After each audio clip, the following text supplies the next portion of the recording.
O ito po mga kaibigan, isa na namang miyembro po ng Iglesia Katolika ang nagkomento sa atin. Alam nyo, dito nagpapatunay lang talaga na yung mga miyembro po ng Iglesia Katolika ay hindi po sila nagbabasa ng Biblia. Nakakaawa po ang mga taong ito at nakakatawa. Kasi mag-comment sila, hindi nila alam ang kanilang ikino-comment.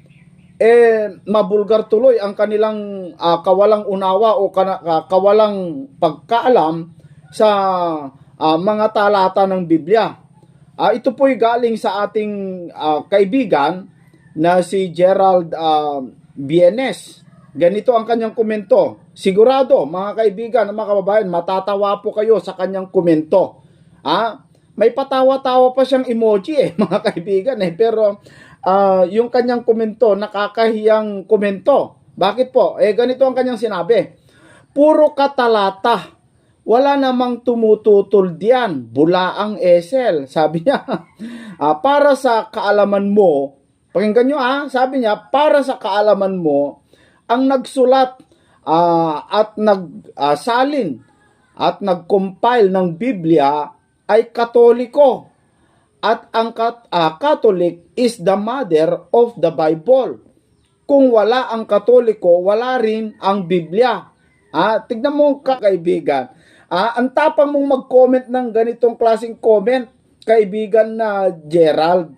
Dapat sana, binasa mo muna ang Biblia bago mo sinabi yan. Ituloy ko po, babasa ka na lang. Tapos, tutuligsain mo ang Katoliko para ikaw ang paniwalaan, bugok. Bugok kang bulaang esel. Isa ka sa katuparan sa tumalikod sa Truth Church at isa ka sa katuparan na sumusunod sa aral ng demonyo. Sumusunod sa aral ng demonyo. Pakinggan ninyo mamaya kung sino yung sumusunod sa aral ng demonyo. At isa kang anti-Catholic at isa ka sa katuparan sa Mateo 24:24. Sige, magbasa ka pa ng Biblia para mabuwang ka lalo. Ikaw yata yung mabuwang kaibigan na Gerald, ano? Paano tayo naging katuparan doon sa Mateo 24:24? Hindi naman tayo nagpapalabas ng demonyo gaya ng ginagawa ni Darwin Gitgano. Hindi naman tayo gumagawa ng kababalaghan. Nabasa mo na ba yung Mateo 24:24, kaibigan Gerald? Nabasa mo na ba yun? At nabasa mo ba ang Biblia para sabihin mo Catholic ang nagsulat? Tignan po ninyo itong komento niya mga kaibigan. Catholic daw ang nagsulat. Kung wala daw Catholic, tiyak na tiyak wala daw Biblia. Medyo natawa ako dito, kaibigan Gerald, no? Ito mga kapatid, pakinggan nga natin kay kapatid Nelly kung sino ba yung nagsulat ng Biblia. Katoliko ba? Parang pinapalabas si kaibigan Gerald. Ang Diyos po ay Katoliko. At si Moises, Katoliko din. Si Pablo. Matawa ka dito, kaibigan Milo, no? Tignan nyo ito, Miguelito. Catholic ang Diyos. Ang Diyos, parang Diyos ang Katoliko. Yung mga Iglesia Katolika, siya yung Diyos. Pinapalabas niya. Pakinggan natin si kapatid na Eli kung ano po yung sagot niya doon sa nagtanong kung sino ang sumulat ng Biblia. Narito po mga kaibigan. Ngayon sabi mo, sino ba ang nagsulat ng Biblia? Alam mo kapatid, sa tanong na yan, maraming sagot. No? Unang-unang nagsulat ang Diyos. Yun. Basahin natin ang 31 ng Jeremias, versikulo 31. Narito, ang mga araw ay dumarating, sabi ng Panginoon, na ako'y makikipagtipan ng panibago sa sangbahayan ni Israel at sa sangbahayan ni Huda. Hindi ayon sa tipan na ipinakipagtipan ko sa kanilang mga magulang sa araw na aking kinuha sila sa pamamagitan ng kamay upang ilabas sila sa lupain ng Ehipto, na ang aking tipan ay kanilang sinira, bagaman ako'y asawa nila, sabi ng Panginoon. Kundi ito ang tipan na aking ipakikipagtipan sa sangbahayan ni Israel pagkatapos ng mga araw na yaon, sabi ng Panginoon. Aking itatala ang aking kautusan sa kanilang kalooban at aking isusulat sa kanilang puso, at ako'y magiging kanilang Diyos at sila'y magiging aking bayan. Ang pangunahing sumusulat ng salita ng Diyos, ang Diyos eh. Kung matatandaan mo, yung 2 tapyas na bato, sinulatan ng daliri ng Diyos. Doon sa Exodo 31:18. At kaniyang ibinigay kay Moises, pagkatapos na makipagsalitaan sa kanya sa ibabaw ng bundok ng Sinai, ang 2 tapyas ng patotoo na mga tapyas na bato na sinulatan ng daliri ng Diyos. Kaya kung sa tanong mo, sino ang nagsulat sa Biblia, paunahin na ang Diyos. Pangalawa, ang mga propeta, kagaya ni Moises, inutusan siya ng Diyos. Si Isaias, inutusan siya ng Diyos. Isulat mo. Ang mga apostol, inutusan ng Diyos.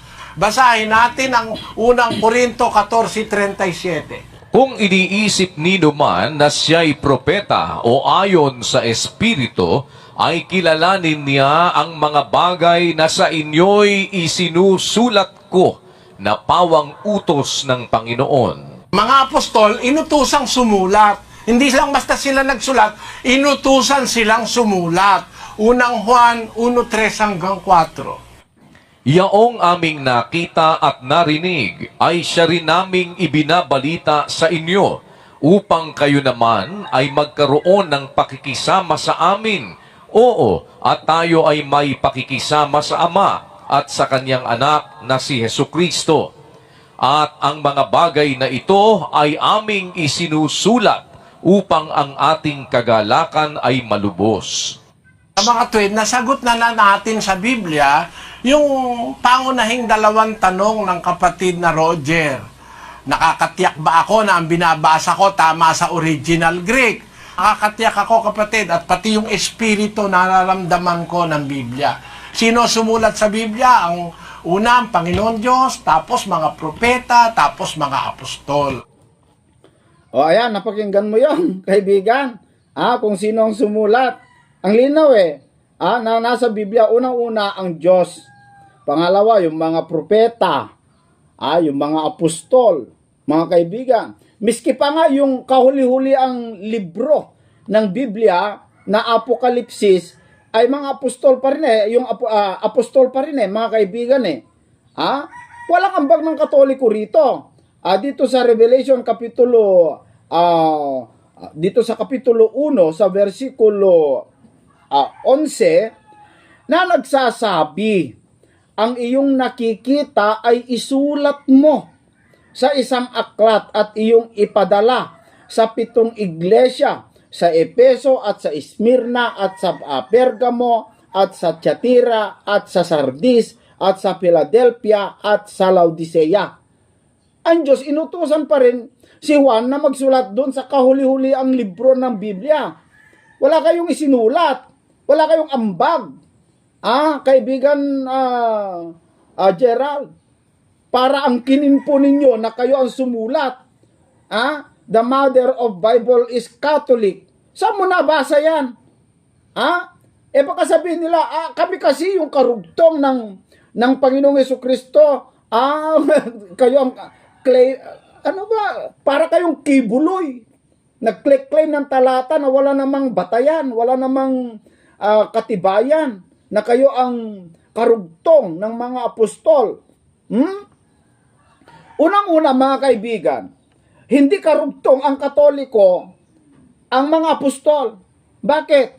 May mga sinulat na libro itong mga Katoliko, mga kaibigan, pero dagdag na yon. Gaya halimbawa yung mga purgatorio, yung limbo, yung panalangin, padasal, yung piyesta ng mga patay, yan ay mga dagdag yan. Bawal yan eh.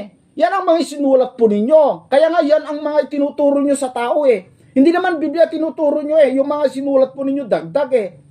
Tapos ang kininyo yung Biblia sa inyo. Baka sabihin niya, kami kasi Esel Bulaan, kami kasi ang karugtong ng mga apostol. Paano kayo naging karugtong? Paano kayo naging karugtong ng Biblia? Kayo nga ang kumokontra sa Biblia. Tapos sabi niya, tayo daw ay tumalikod sa totoong aral. Nakinig daw tayo sa aral ng demonyo. Ano ba yung aral ng demonyo na pinakinggan ko? Ito, isa pang video ng kapatid Deli. Pakinggan po ninyo kung sino yung kumakalaban sa Biblia. Sino yung kumakalaban sa Biblia na nagsasabing sila pa ang karugtong. Pero paano kayo naging karugtong? Kalaban niya kayo ng Biblia eh. Ay, naku po mga kaibigan, mga kababayan, wala pa ang Katoliko kasi hindi pa kayo umiiral. Saka lang naman nag-umpisa yung Katoliko noong si Constantine ang naging imperyo ng Roma. Dadagdagan natin yan mamaya, pero pakinggan muna natin si kapatid na Eli. Ito mga kaibigan, pakinggan natin kung paano kokontrahin o paano natin patutunayan na ang Katoliko ay hindi po karugtong ng mga apostol kasi sila yung number 1 na kumakalaban sa mga apostol. Narito mga kaibigan. Ang paggamit ng mga pastor ng title na Reverend Pastor. Alam mo, yung reverend, hindi ginagamit yun ng mga mangangaral ng Diyos. Wala kang mababasang mangangaral ng Diyos nagtatawag ng reverend. Wala nun. Bawal kasi ni Kristo. Gumamit ka ng kung ano-anong mga title na hindi naman niya allowed. Meron lang tayong pantawag sa ating mangangaral, sa kapatid. Ang sabi sa Mateo 23:8 hanggang 9, pakinggan mo ang nakasulat. Datapwat kayo'y huwag patawag na rabi, sapagkat iisa ang inyong guro, at kayong lahat ay magkakapatid. Sa Ilocano, ang sabi diyan, Saan kay kuma amanagan tirabi, tamay may salaeng timanursuruyo, ket da kay amin agkakabsat kayo. ayon. So ang magkakapatid, ang tawag, agkakabsat kayo. Magkakapatid kayo. Hindi tayo dapat patawag na rabbi or teacher or master or sir. Alam niyo yung sir, master, teacher, lord, magkakasinonymous yan sa Old English. Those things are synonymous. Biblically speaking, to ask people or to oblige people to call you sir, lord, or master, or teacher is prohibited by the Bible. Even Christians are prohibited by God to call anybody a father. Let us read verse 9. And call no man your father upon the earth, for one is your Father which is in heaven. Let us put that in Ilocano. Ket awan tinaganan niyo ti amayo ito'y rabaw ti daga, tamay maysa ti amayo, isu nga adda sa dilangit. Ayan. Kung ang pagtawag, ang pag-uusapan, the way of calling fellow Christians, ang pagtawag kapatid, agkakabsat kayo, magkakapatid kayo. Wala yung reverendo na yun. Alam mo kung bakit? Yung reverend sa Bibliang English, isang beses lang ginamit yon. Ginamit yan sa pangalan ng Diyos, hindi sa pangalan ng tao. Basahin natin ang 111 verse 9 of the book of Psalm. He sent redemption unto his people. He hath commanded his covenant forever. Holy and reverend is his name. You see? Holy and reverend is his name. Ang kanyang pangalan ay reverendo. Yung pangalan ng Diyos. So sa Biblia, ang tinatawag na reverendo, yung pangalan ng Diyos, hindi tao. Basahin natin ang 111 verse 9 sa Ilocano, sa Tagalog, at saka sa Kastila. Pakibasa. Imbaon na ti pan nakasubbot iti ilina, imbilin na nga agnanayon ti intulag na, santo ket madaydayaw tinagan na. Yung katumbas ng reverend ay madaydayaw sa Ilocano. How does it go in Tagalog? Siya'y nagsugo ng katubusan sa kanyang bayan. Kanyang iniutos ang kanyang tipan magpakailanman. Banal at kagalang-galang ang kanyang pangalan. Ayan, kagalang-galang ang kanyang pangalan. Reverendo o kagalang-galang ang pangalan ng Panginoon Diyos. Let us put that in Spanish. And it says, Redención ha enviado a su pueblo. Encargo para siempre tu pacto. Santo y reverendo es su nombre. Sinyo? Ang reverendo, yung pangalan ng Diyos. Masamang diwa ng tao yun na patawag siyang reverendo. Ang reverendo ginagamit lang sa Biblia, sa Diyos. It is being used only in the Bible with God. Never did the apostles were called by the members of the church as reverend apostle or reverend father or reverend minister. Wala nun. Pero kung mababasa si San Pablo, si San Pedro, ang mga apostol, nagpatawag reverendo, ang tawagan nila magkakapatid.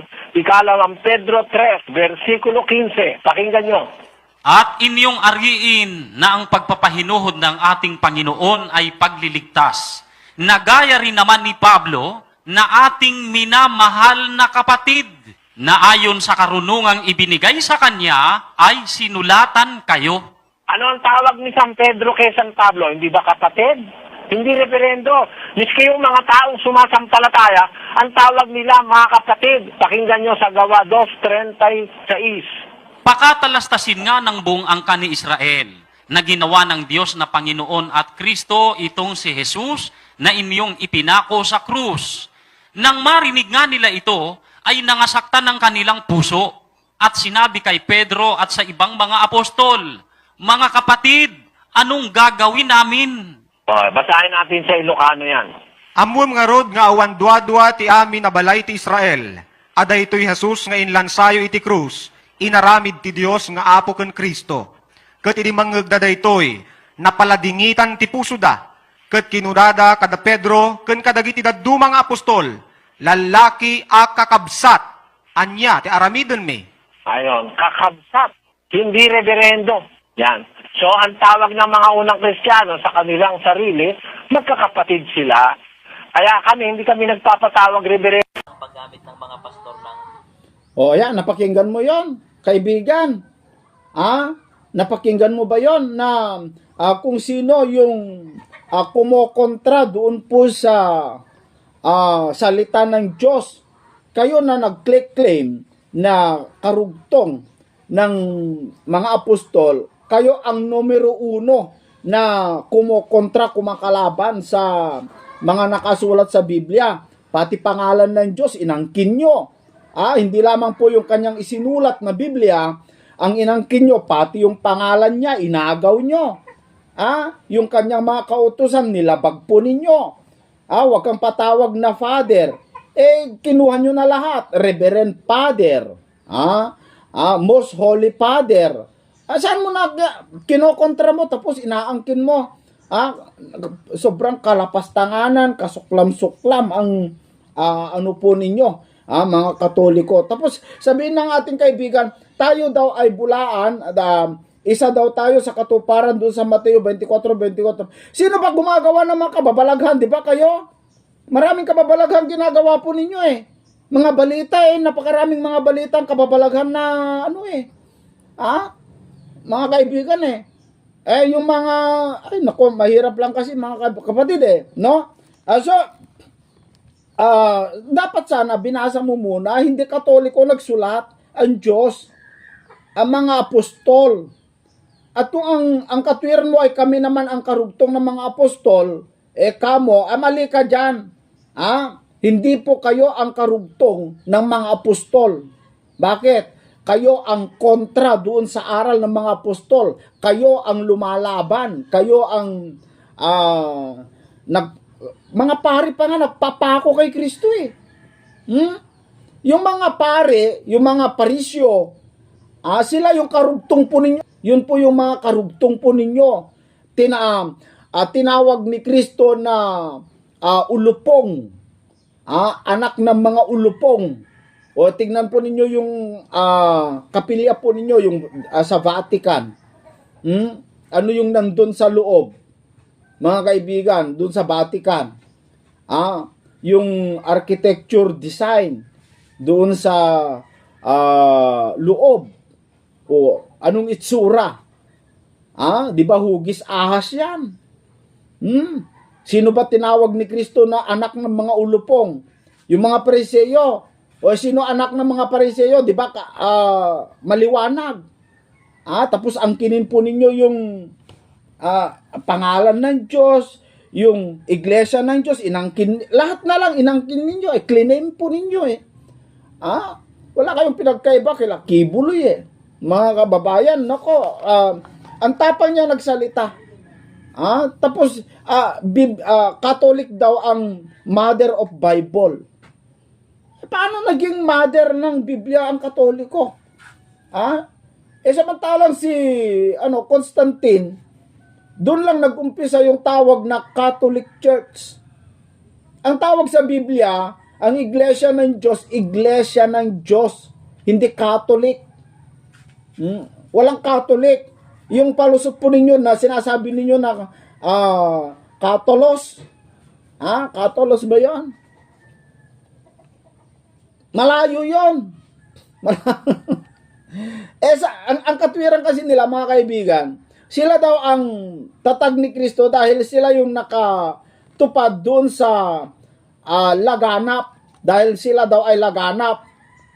Laganap nga kayo. Hindi ako tutol doon. Laganap kayo.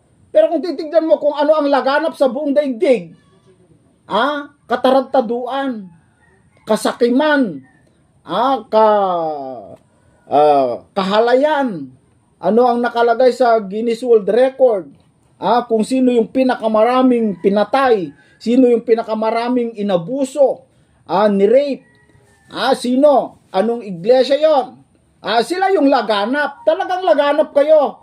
Kaya nga, naging laganap sa buong daigdig ang kasamaan Naging laganap sa buong Pilipinas yung korupsyon Kasi karamihan na nakaupo dyan sa gobyerno natin, mga Katoliko ang nakakasaklap pa dyan, mga kaibigan, mga kababayan, Katoliko ang idinidemanda, Katoliko ang nagdemanda, Katoliko din ang humuhusga, humahatol.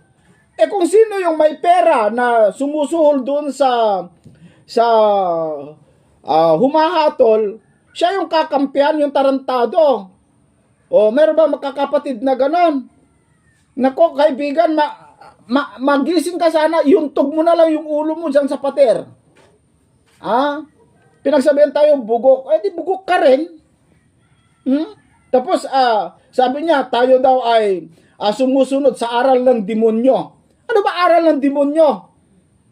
Pakinggan nga natin ano yung aral ng demonyo. Tanungin natin kay kapatid na Eli. Kapatid na Eli, ano ba yung aral ng demonyo na napakinggan ko na sinunod ko raw? O eto. Naniniwala ba ako na yung iglesia natalikod? Hindi ako naniniwala ron. Paniwala ni Manalo yun. Ang paniwala ko, may tumalikod sa iglesia.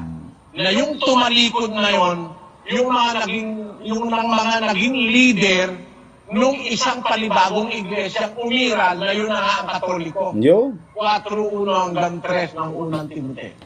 Ngunit hayag na sinasabi ng Espiritu na sa mga huling panahon, ang iba'y magsisitalikod sa pananampalataya at Ang iglesia ang matatalikod. Ang iba sa iglesia tatalikod sa pananampalataya. Kita mo? Na makikinig, tuloy. at mga kikinig sa mga espiritong mapanghikayat at sa mga aral ng mga demonyo sa pamamagitan ng pagpapaimbabaw ng mga tao na nagsisipagsalita ng mga kasinungalingan na hinirohan ang kanilang mga sariling budhi ng waring bakal na nagbabaga, na ipinagbabawal ang pag-aasawa at ipinag-uutos na lumayo sa mga lamangkati na nilalang ng Diyos upang tanggapin na may pagkapasalamat ng mga nagsisisampalataya at nakakaalam ng katotohanan. Ang prophetic pronouncement ni Apostle Paul, yung iba sa iglesia, hindi naman ang iglesia, yung iba tatalikod sa pananampalataya. makikinig sa espiritong mapanghikayat sa aral ng mga demonyo.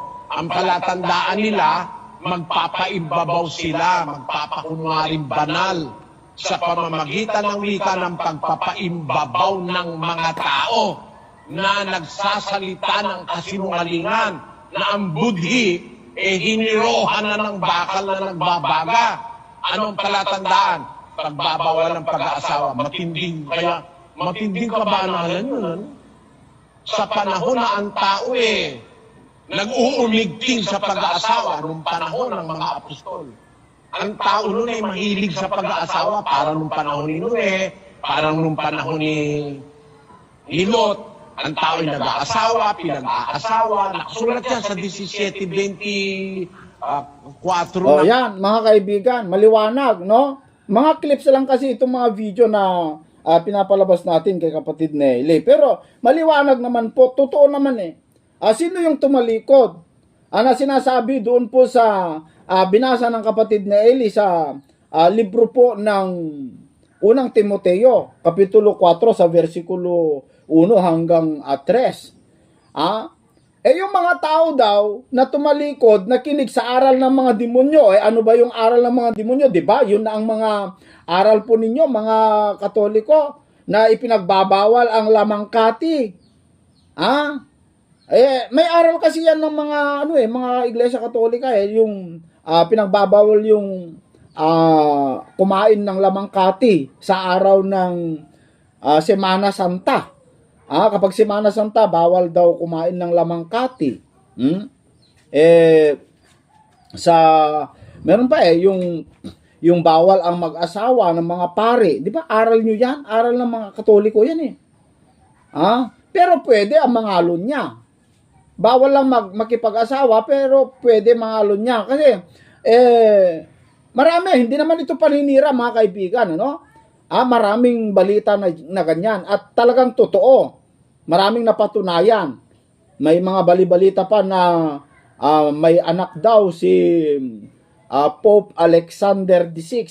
Kung sa bagay, hindi ito paninira na nasa history naman yan kung sino yung pinaka-worst na pinakatarantadong naging papa sa Roma ay si Pope Alexander VI. Ewan natin, mahirap lang kasi mga kaibigan kasi nakakaano yan yung mababasa sa history kung ano yung naging kasaysayan ni Pope Alexander VI. Hindi lamang po siya, napakarami pa mga kaibigan, mga babae. Kaya nga si Martin Luther mga kaibigan ay umalsa bilang isang Katoliko, umalsa siya. Bakit? Kasi nakita niya yung kasamaan na ginagawa sa loob, mga kababayan.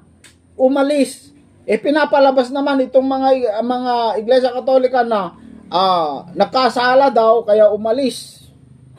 Nakasala. Nakita nga niya yung katotohanan mga kaibigan kaya nga umalis yan ang sinasabi ko na bago ka magkomento kaibigan, dapat binasa mo muna sino kaya talaga ang nag-compile. Unang-una, wala naman, hindi naman nag-compile ang mga Katoliko Nag-translate si Jerome, Saint Jerome nila, nag-translate, mga kaibigan, ng Biblia, ginawang Latin. Yun ang Bible, yun yung tinatawag nila yata na Latin Vulgate, na Biblia ng Katoliko na napakaraming, ay naku po mga kaibigan, mga kababayan, para dapat ang pagsabihan mo yan kaibigan, hindi sa akin. Yung mga komento mo kaibigan Gerald, hindi sa akin. Yung mga taong yung mga hindi nagbabasa ng Biblia.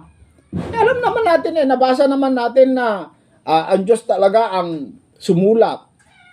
Wala naman tutol diyan pag sabihin mo, kami kasi Katoliko. Paano kayo naging Katoliko? Sakalang kayo naging Katoliko noong umanib si Constantine bilang Kristiyano. Ang katunayan, kinuha lang ng mga Katoliko ang kredito bilang karugtong ng Panginoong Jesucristo Karugtong ng mga apostol Pero ang totoo, hindi talaga sila umanib ng aral ng Diyos. umanib sila doon sa grupo ng Kristyanismo, umanib si Constantine the Great, pero yung aral hindi niya inaniban. Ang katunayan, pagkamatay ni Constantine, na ang Diyos-Diyusan nila, si Sol Invictus. Kaya nga sila doon nag-umpisa. Ito, hindi naman matutulan ito eh. Kung kailan nag-umpisa yung mga ribulto, gaya yung ribulto ni Maria na may kalong-kalong na bata, si Kristo, kung kailan siya nagkaroon ng larawang inanyuan na may araw dyan po sa kanyang ulo, yan, kinopya yan kay Sol Invictus. Kasi si Sol Invictus, tinatawag na Sun God. Sun God. Diyos ng mga pagano, si Sol Invictus, na naipanganak nung December 25. Yan, December 25 na ipanganak si Sol Invictus na sineselebrate ng mga paganong Katoliko ang kanyang birthday tuwing December 25. Na ang sinasabi, kapanganakan daw ni Kristo. Pero ang katunayan, hindi naman ipanganak si Kristo ng December 25. Kung basahin nyo lamang po ang totoong kapanganakan ni Kristo, nasa last week of September o first week of October. Kung tutuntunin mo, kung hahanapin mo talaga. Pero hindi nga nilantad sa Biblia yan. Pero yung December 25, napakalayo na si Kristo na ipanganak December 25. Ang talagang sineselebrate ng mga paganong Katoliko sa December 25, yung kapanganakan ni Sol Invictus. Yung tinatawag nilang Sun God, mga kaibigan. Kaya yung, alam nyo, yung mga star-star na yan, yung pailaw-ilaw na yan, yung may logo ng star ay delikado eh. Tignan nyo po kung sino yung may logo ng star. Kasi si Satanas, mga kaibigan, si Satanas, tinawag na morning star. Morning star. Pero ibinagsak ng Diyos mula sa langit, inalisan. Si Satanas, kaya yung kanyang pagka-star, pinauso dito sa mundo. Sino nagpauso ng star? Mga kababayan, di ba yung mga pagano? Kaya yung mga dekorasyon dyan na star-star, nako, mag-ingat kayo. Baka ang akala nyo ay star-star ay si Sol Invictus na pala ang inaano nyo yan, mga kaibigan. Kaya nga sabi ng iba, sino yung nagpagawa ng bandila ng Pilipinas? Di ba, yan ay kung bakit naging ganyan ang bandila po ng Pilipinas ay noong panahon na dumating ang mga Kastila, yung mga Kastilang pagano dito sa Pilipinas. Kaya nga sabi nila yung nasa yung puti na triangle, sign daw yan ng Illuminati. Yung Illuminati, tapos nilagyan ng araw dyan sa gitna, tapos between naman sa mga gilid-gilid ng triangle. Yan ay sign ng demonyo. Yung Illuminati, mga kababayan, sign po yun ng demonyo. Yung araw na yan, sign daw ni Sol Invictus. Nung tinawag nilang Pilipinas ang Pilipinas, dahil sa pangalan ni King Philip. Mga kababayan, naku po mga kapatid, yung bandila natin daw ay simbolo ng pyramid o yung Illuminati. Yung triangle, kasi pyramid kasi yung triangle eh. Tapos, yung sun dyan ay sumisimbolo kay Sol Invictus. Yung mga bituin ay logo ng mga demonyo. Yan. Naku po mga kaibigan, ang Pilipinas. Ang akala nyo, ang Pilipinas ay nakalaya na. Ay hindi, nakalaya sa literal, pero sa spiritual, nakagapos pa rin.